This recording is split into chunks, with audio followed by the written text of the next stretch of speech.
کسی گیلانی کا، کسی سید صاحب کا وہ عقیدہ ہے جو ان کے پیر غوث پاک کا ہے؟ میں ذرا تفصیل آج بیان کروں تو تم کانپ اٹھو کہ غوث پاک کے نزدیک ہم سب مشرک ہیں۔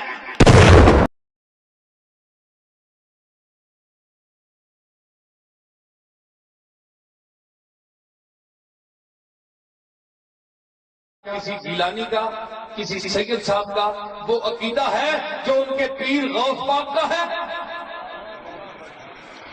میں ذرا تفصیل آج بیان کروں تو تم کانپ اٹھو کہ غوث پاک کے نزدیک ہم سب مشرک ہیں۔ غوث پاک کے نزدیک ہم سب مشرک ہیں۔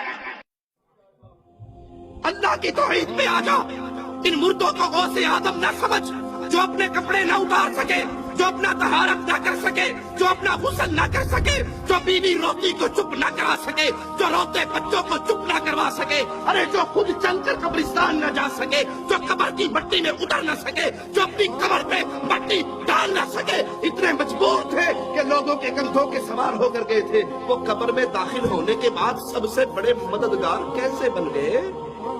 غوث آدم کا معنی کیا ہے؟ سب سے بڑا مددگار۔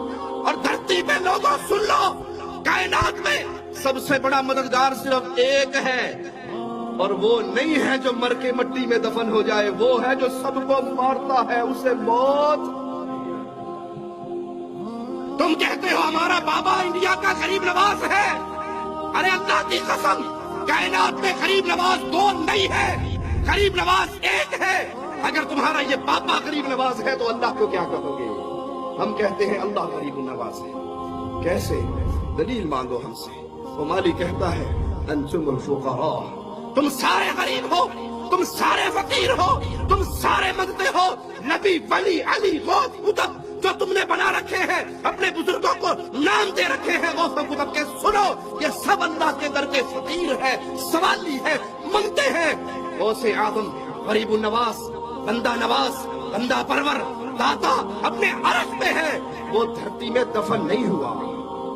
تم کہتے ہو ہمارے بابا جی چھڑا لیں گے، اور یہاں محمد کریم صلی اللہ علیہ وسلم لخت جگر فاطمہ سے کہتے ہیں بنتی فاطمہ، بیٹی عمل کرنا، لا اغنی عنکی من اللہ شیئا۔ فاطمہ اگر رب نے پکڑ لیا تو محمد کی لخت جگر ہونے کی وجہ سے چھٹکارا نہ ہوگا۔ عمل کرنا، اگر اللہ نے پکڑ لیا میں تیرا بابا تجھے چھڑا نہ سکوں گا۔ میں ہر کلمہ پڑھنے والے بھائی سے کہوں گا تعصب کی عینت کو اتاریے، مسلکوں کے بتوں کو توڑیے، محمد کے اگر کلمہ کو امتی ہونے کے دعوے دار ہو، رب کے آوازے پہ کام دھریے۔ میرا مولا فرما رہا ہے اے آدم کے بیٹے، اگر تو زمین بھر کے گناہوں کی میرے پاس لائے ایک شرط کے ساتھ، ثم لقیتنی لا تشرک بی شیئا، اے میرے بندے تیرے زمین گناہوں کی بھری ہوئی ہو، اس میں شرک کا گناہ نہ ہو، میں اتنی زمین رحمتوں کی بھر کے لاؤں گا، ساری معاف کر کے تجھے جنت عطا کر دوں گا۔ اس میں کون سا گناہ نہ ہو؟